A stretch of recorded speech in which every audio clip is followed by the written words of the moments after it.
नमस्कार मित्रांनो, सुरुवातीलाच बातमी आहे पावसासंदर्भातील. मित्रांनो, आता विदर्भात पावसाचा जोर हा वाढणार आहे. बंगालची उपसागरातील कमी दाबाच्या क्षेत्राच्या प्रभावामुळे विदर्भात जोरदार पावसाची शक्यता वाढणार आहे. आज दिनांक 10 तारखेला पूर्व विदर्भातील नागपूर, भंडारा, गोंदिया या जिल्ह्यात अतिजोरदार पावसाची शक्यता असल्याने दक्षतेचा इशारा ऑरेंज अलर्ट हा देण्यात आलेला आहे.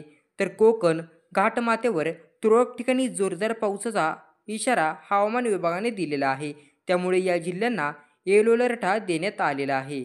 मान्सूनचा असलेला कमी दाबाचा पट्टा काहीसा दक्षिणेकडे सरकला असून राजस्थानच्या बिकानेरपासून सिकारा, खजुराहो, बिलासपूर, पुरी ते वादळी प्रणालीचे केंद्र ते पूर्व मध्य बंगालच्या उपसागरापर्यंत विस्तारलेला आहे.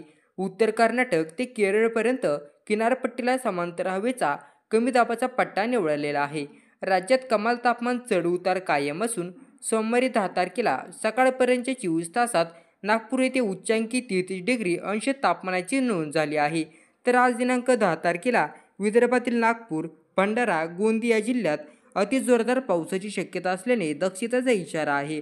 तसेच कोकणातील रायगड, रत्नागिरी, सिंधुदुर्ग, मध्य महाराष्ट्राच्या नाशिक, पुणे, सातारा, कोल्हापूर, पूर्व विदर्भातील चंद्रपूर, गडचिरोली जिल्ह्यात जोरदार सरींचा अंदाज देण्यात आलेला आहे. उत्तर महाराष्ट्र, मराठवाडा आणि पश्चिम विदर्भात तुरळक ठिकाणी विजांसह पावसाची शक्यता असल्याने हवामान विभागाने अंदाज देण्यात आलेला आहे.